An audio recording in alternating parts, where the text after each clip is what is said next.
పొంగులేట్లు ఇద్దరు సవాళ్ళు ప్రతి సవాళ్ళు వద్దు. 2010లో జీవో వచ్చింది. తెలంగాణ ఉద్యమం బాగా పీక్లో నడిచింది. తెలంగాణ ఉద్యమం నడిచినప్పుడు ఏం చెప్పినాం?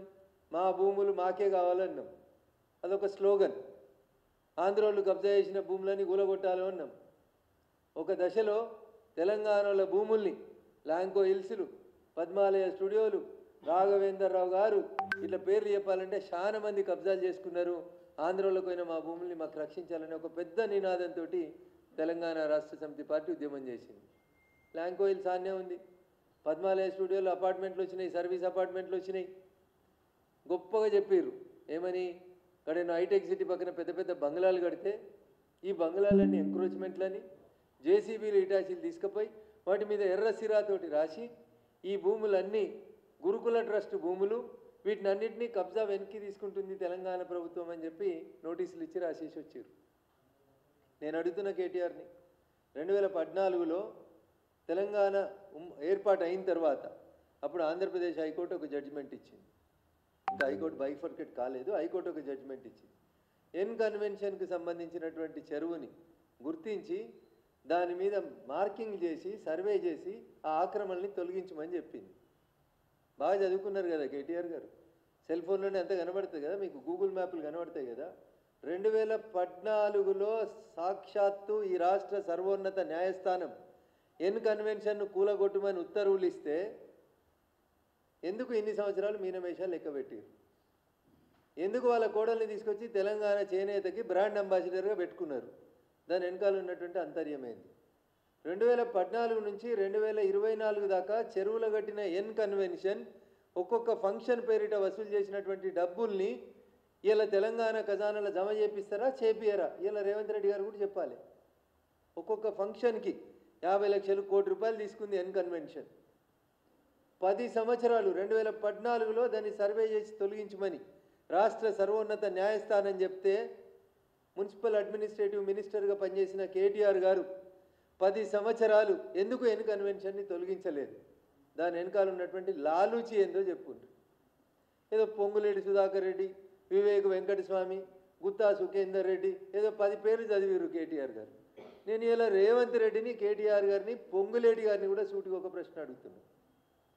లేక్ ప్రొటెక్షన్ కమిటీ కోసం మీరు జీవో 157 2010లో తెచ్చినప్పటి నుంచి ఇయ్యాలటి దాకా సార్ అంతా కంప్యూటర్ యుగమే, సెల్ ఫోన్ యుగమే.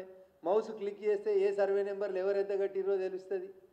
నేను కేటీఆర్ గారిని మున్సిపల్ అడ్మినిస్ట్రేటివ్ మినిస్టర్గా నువ్వు బాగా మాట్లాడుతున్నావు కదా, మీరు 2014 జూన్ 2 నుంచి మొన్న మీరు అధికారం కోల్పోయే డిసెంబర్ 9, 2023 దాకా మీరు మున్సిపల్ అడ్మినిస్ట్రేటివ్ మినిస్టర్గా ఉన్నప్పుడు భాగ్యనగరం చుట్టూ రింగ్ రోడ్డు లోడపల ఇంకా మీరు ఇచ్చిన జీవోలో, ఇంకా వీళ్ళందరికీ ఇంకో జీవో చెప్పాలన్నా, 2010లో ఉమ్మడి ఆంధ్రప్రదేశ్ ఒక జీవో ఇస్తే ఈయన మున్సిపల్ అడ్మినిస్ట్రేషన్ మంత్రి అయినాక 2021 దాకా నిద్రపోయింది ఆ జీవో మీద.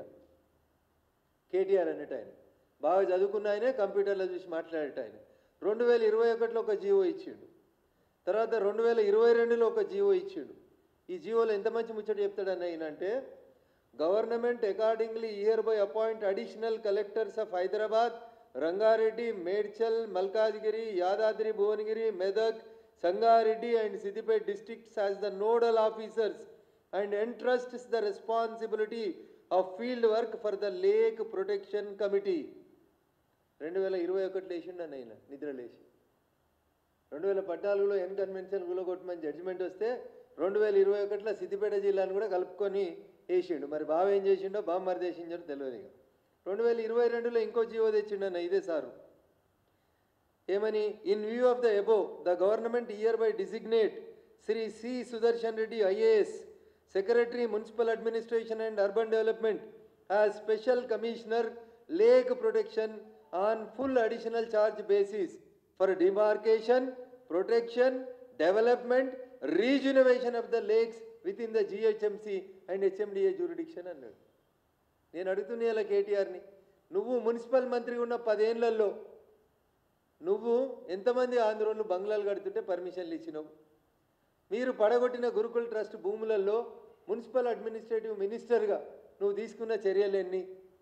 ఇలా గురుకుల ట్రస్ట్ భూములు లేదా 100 ఫీట్ల రోడ్డుకి ఈ పక్క ఆ పక్క జేసీబీలు పెట్టి ఎర్ర బోర్డులు పెట్టే బంగ్లాలు ఎట్లున్నాయి ఎన్నడనే నువ్వు సమీక్ష చేసినవా? ఇలా పోయి పొంగులేటి ఇల్లు కొలువుండ్రి, గుత్తా సుఖేందర్ రెడ్డి ఇల్లు కొలువుండ్రి, వివేక్ గారి ఇల్లు కొలువుండ్రి. ఎందుకు మీ బీఆర్ఎస్ ఎమ్మెల్యేలు లేవా? కొలుమని నేను పేర్లు చెప్పాలనా? జొన్వాడ ఫామ్ హౌస్ ఎందుకు కూలగొడతలేవు నువ్వు? రాండ్రి కూలగొట్టుర్రి అని పిలుస్తాడు. పొంగులేటి అంటాడు నా ఇల్లును కూలగొట్టుర్రి రాండ్రి అని అడుగుతాడు. ఈ దొంగ డ్రామాలు ఎందుకు? హరీష్ రావు గారికి 111లో ఆస్తులు లేవా? కవిత గారికి లేవా? కేటీఆర్ గారికి లేవా? ఒక పొంగులేటిలకు గుత్తలకు వివేకులకే ఉన్నాయా? అంటే నేను ఇద్దరిని ఎవరిని ప్రొటెక్ట్ చేస్తుండ్రగన్నా అని మీకు డౌట్ రావచ్చు. నేనేం చెప్తున్నా అంటే ఇద్దరూ దొంగలే. కేటీఆర్ తిట్టినట్టు చేస్తాడు, రేవంత్ రెడ్డి కాపాడినట్టు చేస్తాడు.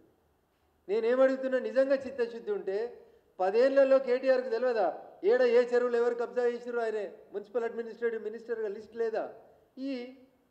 ఇచ్చి నువ్వేరా, నువ్వు అంటున్నావు కదా రాజకీయాలు పక్కన పెడదాం, పారదర్శకంగా పనిచేద్దాం. ఫస్ట్ వచ్చి నీ జన్వాడ ఫామ్ హౌస్కి పెట్టి జేసీబీ, తర్వాత మీ పార్టీ ఎమ్మెల్యేలు ఉన్నాయి కదా, నేను పేర్లు చదివి నా నోరు ఖరాబ్ చేసుకోదలుచుకోలేదు. నీ కుటుంబ సభ్యుల 3 పేర్లు చదివినా కదా, ఈ 3 ఫామ్ హౌస్లకు ముందు పెట్టు జేసీబీ. మున్సిపల్ అడ్మినిస్ట్రేటివ్ మంత్రిగా కేటీఆర్ అన్నట్టు ఆయన చేసినన్ని తప్పులు ఈ ప్రపంచంలో ఆఖరికి దావూద్ ఇబ్రాహిం అనేటట్టు కూడా చేయలేదు. అన్ని తప్పులు చేసిండు కేటీఆర్ అనేటోడు. ఎందుకు రేవంత్ రెడ్డి చర్య తీసుకుంటలేడు? పొంగులేటి గారు ఎందుకు ఛాతీ కొట్టుకుంటారు? రా రా టేపు పట్టుకొని రా. ఎందుకు పట్టుకొచ్చుడు? కొట్టేసేయరి, తొందరగా కొట్టేసేయరు అంటున్నా. జొన్వాడ ఫామ్ హౌస్ కొట్టేందుకు రేవంత్ రెడ్డికి ఎందుకు భయం అవుతుంది? కవిత ఫామ్ హౌస్ కొట్టడంలో ఇబ్బంది ఏముంది? సొంత పార్టీ వాడు పల్లంరాజుది కొట్టేసారు కదా, కేంద్ర మంత్రిగా చేసిన ఆయనది. కవితను ఎందుకు కాపాడుతున్నారు? కేటీఆర్ని ఎందుకు కాపాడుతున్నారు? హరీష్ని ఎందుకు కాపాడుతున్నారు?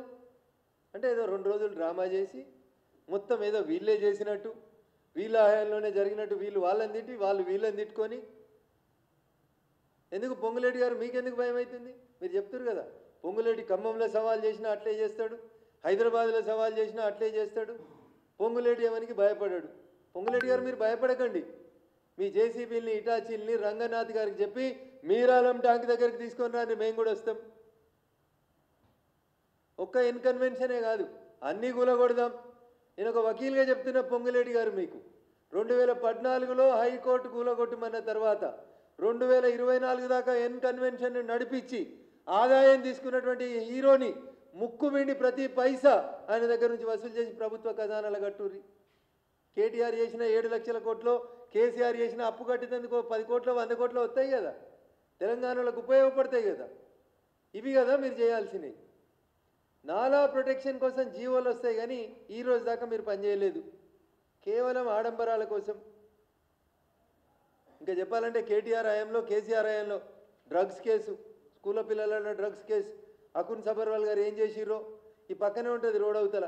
చాలా మందిని తీసుకొచ్చి 5వ అంతస్తులో కూర్చోబెట్టి ఎంట్రికలు కత్తిరించి గోర్లు కత్తిరించి. ఏడవైంది కేటీఆర్ని డ్రగ్స్ కేసు? మియాపూర్ భూముల కేసు ఏడవైంది?